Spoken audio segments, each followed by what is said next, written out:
బురదలో ఉంటుంది, బురదలతో పల్లాడుతూ ఉంటుంది అని అడుగుతున్నారు వాళ్ళు. ఏం చెప్పాలి మనం? భూవరాహాన, భూమిని కాపాడే దానికోసమే వరాహతాన్ని ఉద్యానం చెప్తున్నారు వాళ్ళు. సరే, దానికి ఎస్ అంటున్నావు. ఓకే, రైట్, ఒప్పుకుందాము. మత్స్య కూర్మ వరాహాన అయిపోయింది. మనోజ్ ఏంటి?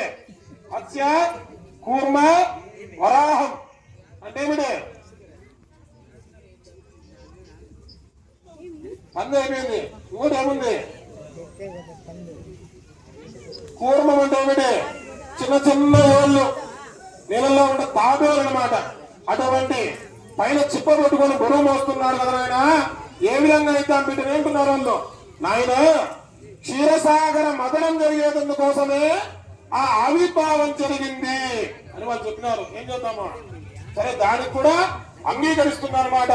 4వ అవతారం ఏది? మత్స్య కూర్మ వరాహ.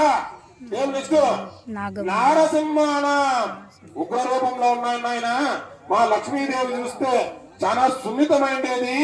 మీ నారాయణ చూస్తే ఉగ్ర రూపం, అట్లా మానవ రూపము కాదు, అట్లా మృగ రూపము కాదు. ఆ భీకరత్వానికి మా లక్ష్మీదేవి బాధపడని చెప్తున్నా అన్నమాట. అప్పుడు చెప్తానమాట, హిరణ్యాక్షాయ ఉదోద్యతాయ నమః. రాక్షస సంహార కొరకై మా వేణుగోపాల స్వామి అవతారాన్ని ఎత్తారు. ఏమైనా దీనికి ఏమందాము? సరే, దానికి కూడా అంగీకరిస్తున్నారు అన్నమాట. తర్వాత ఏం అవతారము? మత్స్య కూర్మ వరాహ నారసింహ వామన కుచ్చ రూపాయ. ఎంత ఉంటాడు వామనుడు? 3 అడుగులు మాత్రమే ఉంటాడనమాట. పొట్టిగా ఉన్నాడు. మా లక్ష్మీదేవి చూస్తే 5 అడుగులు ఉంది, మంచి హైట్ గా ఉంది అని చెప్తున్నాడు. దానికి ఏం చెప్పాలి మనము?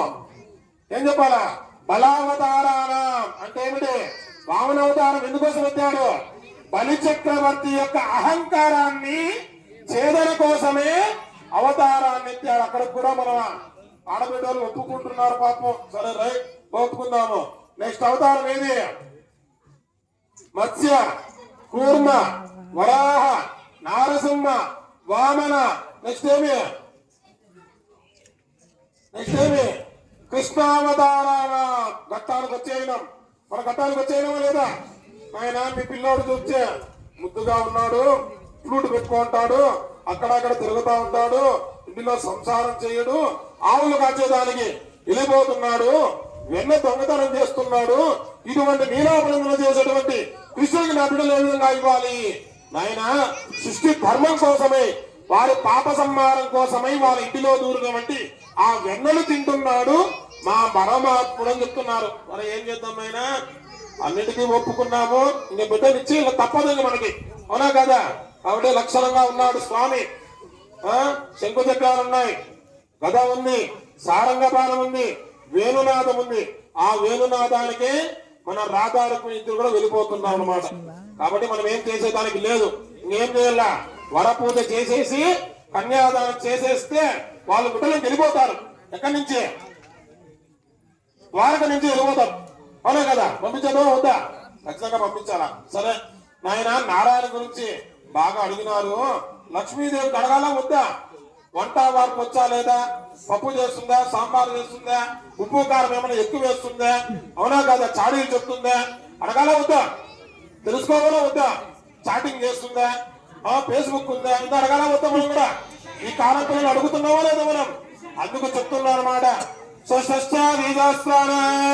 చతుర్థసౌరాణం అనేక గోడ బ్రహ్మాండానాం కమలవాసీనాం కమల ప్రియానాం కమలోద్భవానాం మహాలక్ష్మానాం సుందరమూర్తీనాం మహాలక్ష్మి నామ్నీ.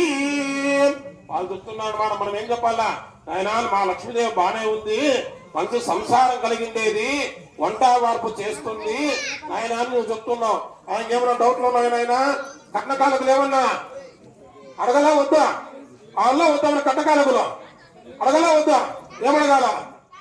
ఏముంది నాయన? ఆస్తిపరులో 2 మిద్దెలు మిద్దిస్తారా? 2 బారులు ఉన్నారు, 2 బెడ్రూమ్ మిద్ది సార్లు, కింద ఇల్లు పైన ఇల్లు కావాలా? ఎందుకంటే రాధారుక్మిణి ఇద్దరు ఉన్నారు. అందుకే చెప్తాడు. ఏం చెప్తాడు పాట?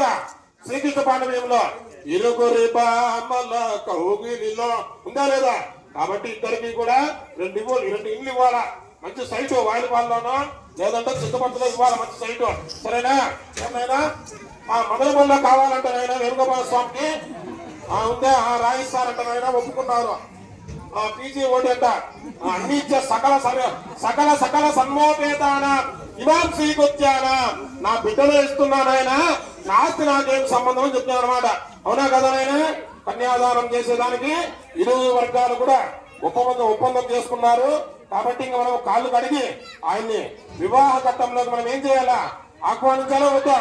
నాయన చిన్న కీర్తన కానీ ఒకటి